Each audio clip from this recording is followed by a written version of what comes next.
Hi friends, કેમ છો? જેમ બે આજે હું બનાવવાની છું કુરકુરી ભીંડી. તો એની માટે હવે ભીંડા લઈ લીધા છે. હવે એને હું કટ કરી બતાવું.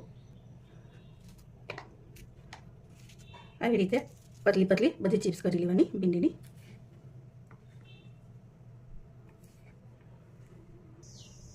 કોર્નફ્લોર 1 ચમચી, ચોખાનો લોટ અડધી ચમચી, 1 ચમચું આદુની પેસ્ટ,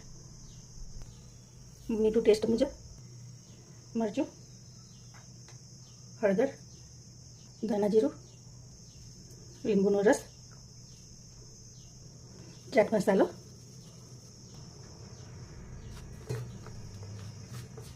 મિક્સ કરી લેવું. તૈયાર છે. તેલ થઈ ગઈ છે. ફ્રાય કરી લેવાની.